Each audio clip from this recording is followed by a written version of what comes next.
ವಾಘಾ ಗಡಿ. ಪ್ರತಿ ಸಂಜೆ ಸಾವಿರಾರು ಮಂದಿ ಕೂಗಾಟದ ನಡುವೆ ಹೆಜ್ಜೆ ಹಾಕುವ ರಾಷ್ಟ್ರಭಕ್ತಿಯ ಉತ್ಸವ ನಡೆಯುವ ಸ್ಥಳ. ಆದರೆ ಎಲ್ಲರಿಗೂ ತಿಳಿಯದಿರದ ಒಂದು ಕಥೆಯಿದೆ.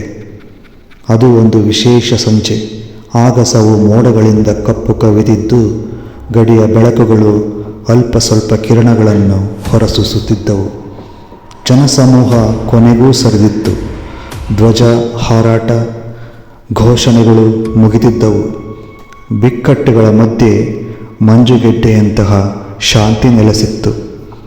ಆ ಸಮಯದಲ್ಲಿ ವಾಘಾ ಗಡಿಯ ಹಳೆಯ ಕಟ್ಟಡದ ಹಿಂಭಾಗದಲ್ಲಿ ನಿಗೂಢ ಹೆಜ್ಜೆಗಳ ಶಬ್ದ ಕೇಳಿ ಬರುತ್ತಿತ್ತು.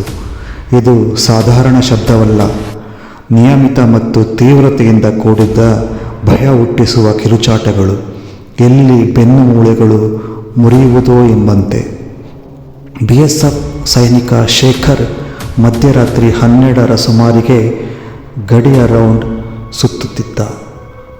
ಅವನು ಕೇಳಿದ ಹೆಜ್ಜೆಗಳ ಶಬ್ದ, ಆದರೆ ಯಾರೂ ಕಾಣಿಸದ ಖಾಲಿ ದಾರಿ. ಅವನ ಹೃದಯ ರಭಸದಿಂದ ಬಡಿಯತೊಡಗಿತು. ಅವನು ನಿಗಾ ಇಟ್ಟಂತೆ ನಿಧಾನವಾಗಿ ಮುಂದೆ ಸಾಗಿದ. ತಕ್ಷಣ ಹಳೆಯ ಗಡಿಯ ಆಚೆಗೆ ಒಂದು ಛಾಯೆ ಓಡಿದಂತೆ ಕಂಡಿತು. ಯಾರು ಅಲ್ಲಿ? ಶೇಖರ್ ಕೂಗಿದ. ಉತ್ತರ ಬರಲಿಲ್ಲ.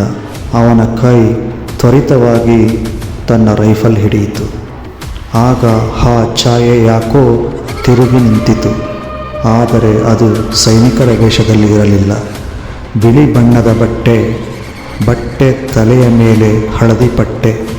ಹೌದು, ಅದು 1947ರ ವಿಭಜನೆಯ ದಿನಗಳಲ್ಲಿ ವಾಘಾ ಗಡಿಯಲ್ಲಿ ಪ್ರಾಣ ಕಳೆದುಕೊಂಡಿದ್ದ ಒಬ್ಬ ನಾಗರಿಕನ ಭಾವಚಿತ್ರದಂತಿತ್ತು.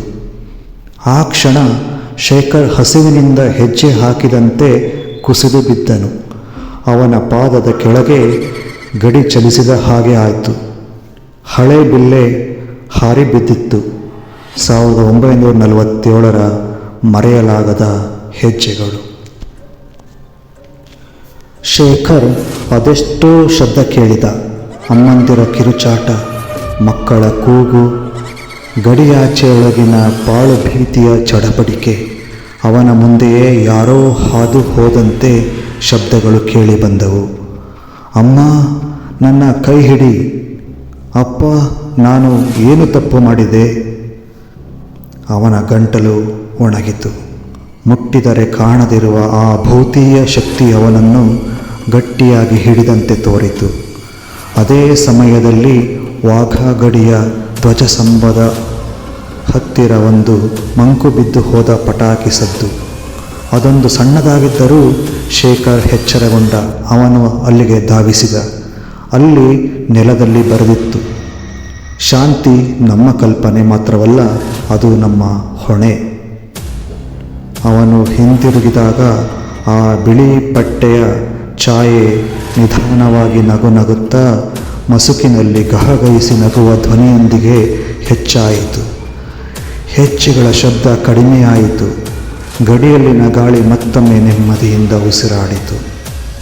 ಆ ದಿನದಿಂದ ಶೇಖರ್ ವಾಘಾ ಗಡಿಯಲ್ಲಿ ಪ್ರತಿದಿನ ಧ್ವಜದ ಪ್ರಾರ್ಥನೆ ವೇಳೆ ಒಂದು ಕ್ಷಣ ಮೌನ ಪ್ರಾರ್ಥನೆ ಮಾಡುತ್ತಿದ್ದ. ಆ ಅದೃಶ್ಯ ಹೆಜ್ಜೆಗಳು ಇನ್ನೂ ವಾಘಾದ ನೆಲದಲ್ಲಿ ತೂಗುತ್ತಿವೆ. ಸ್ನೇಹಿತರೆ, ಈ ಗಡಿ ಕೇವಲ ರಾಷ್ಟ್ರರೇಖೆಯಲ್ಲ. ಇದು ಕಳೆದು ಹೋದ ಭಾವನೆಗಳ, ಮರೆಯಲಾಗದ ಕನಸುಗಳ ಮತ್ತು ಹೊಸ ಶಾಂತಿಯ ಆಸೆಯ ಬದುಕಿಗೆ ಉಸಿರಾಡುತ್ತಿರುವ ನೆಲ.